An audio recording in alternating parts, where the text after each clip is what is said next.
আসসালামু আলাইকুম রহমতুল্লাহ। আশা করি আপনারা সবাই ভালো আছেন। আজকে আপনাদের সাথে একটা ওষুধ নিয়ে আলোচনা করব, যে ওষুধটা সবাই কম বেশি চিনেন। অনেকেই ভুলক্রমে দেখি না জেনে না বুঝে গলা ব্যথা হলেই বলে যে একটা ডক্সিকেপ খাই, এই ডক্সি খাই। এরকম করে অনেকেই খেয়ে থাকেন, যেটা আসলে উচিত নয়। কারণ এ পর্যন্ত আমার জানা মতে বা আমার অভিজ্ঞতা থেকে বলতেছি, ডক্সিকেপ গলা ব্যথার জন্য শুধু খেতে হয় এমন কোনো ইন্ডিকেশন আমার জানা নাই বা আমি পাইনি। এখন ডক্সিক্যাপ সম্পর্কে আপনারা যেটা জানতেন সেটা আসলেও জানার মধ্যে একটু গ্যাপ আছে, তাই আপনাদেরকে সঠিক ধারণাটা দেওয়ার জন্য আসছি। আগে ডক্সিক্যাপ ক্যাপসুলটা আপনাদেরকে দেখাই। যে ডক্সিক্যাপটা দেখেন আপনারা, এই যে এখানে লেখা আছে ডক্সিক্যাপ। এটা একটা রানাটা কোম্পানির ওষুধ।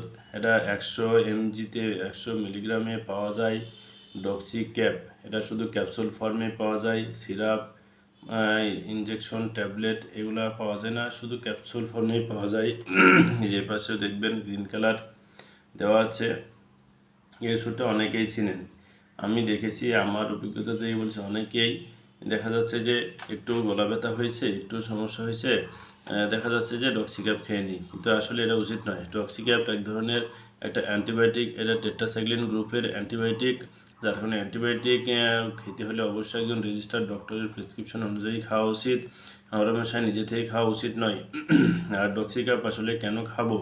এটা আরটিআই অর্থাৎ রেসপিরেটরি ট্র্যাক্ট ইনফেকশন এবং গ্যাস্ট্রো ইন্টেস্টিনাল ট্র্যাক্ট ইনফেকশন, এই দুটা চ্যাপ্টার ইনফেকশন সমস্যা হলে তখন এই জাতীয় ওষুধ খাওয়া যেতে পারে, তবে অবশ্যই একজন ডক্টর প্রেসক্রিপশন অনুযায়ী। RTI respiratory tract infection. এই রেসপিরেটরি ট্র্যাক্ট ইনফেকশন বলতে শ্বসনতন্ত্রের ইনফেকশন বা ক্ষত বলা হয়। অর্থাৎ শ্বাস নিতে যে প্রসেসটা করা হয়, সেটা শুরু থেকে শেষ পর্যন্ত সেটাকে বলা হয় শ্বসনতন্ত্র। আর শ্বসনতন্ত্রের কোনো প্রকার ইনফেকশন হলে সেটা ট্রিটমেন্টে এটা ব্যবহার করা হয়। নর্মালি যেগুলো হয়, যেমন pneumonia, influenza, sinusitis, bronchitis, tonsillitis, এই ধরনের রোগের ক্ষেত্রে এই ওষুধটা ব্যবহার করা হয়।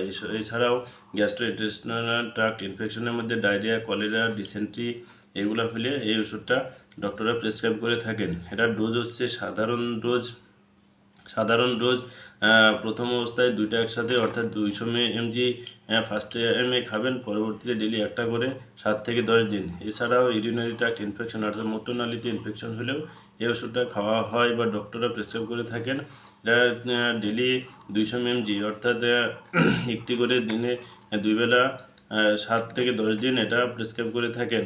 আর সাইড ইফেক্ট, এটা বমি ভাব বা বমি, মাথা ঘোরা এবং স্কিনে ফুসকুড়ি পর্যন্ত হতে পারে। আর এটা দাঁড়িয়ে খান বা বসে খান, পর্যাপ্ত পরিমাণ পানি সহ খেতে হবে। আর সতর্কতা হচ্ছে, এটা 8 বছরের নিচের বাচ্চাদেরকে দেওয়া যাবে না। আর প্রেগনেন্সি এবং ল্যাকটেটিং মাদারদের, অর্থাৎ গর্ভবতী এবং যে সকল মা বাচ্চাদের বুকের দুধ খাওয়াচ্ছেন তাদেরকে এই ওষুধটা খাওয়া যাবে না, কারণ বুকের দুধের সাথে এই ওষুধটা নিঃসরণ হয়। এটা আর 8 বছরের নিচের বাচ্চাদের খাওয়ালে দাঁত গঠনে বাধাপ্রাপ্ত হয় এবং দাঁতের রং একটু অনাকাঙ্ক্ষিত রং আসতে পারে, পরিবর্তন আসতে পারে। যাই হোক, এই ডক্সিক্যাপ সম্পর্কে আপনাদের পরবর্তীতে আপনারা কোনো ডক্টরের প্রেসক্রিপশন ছাড়াই ডক্সিক্যাপ ওষুধটা খাবেন না, নিজের থেকেই খাবেন না। ভালো থাকবেন, দোয়া করবেন। আসসালামু আলাইকুম রহমতুল্লাহ।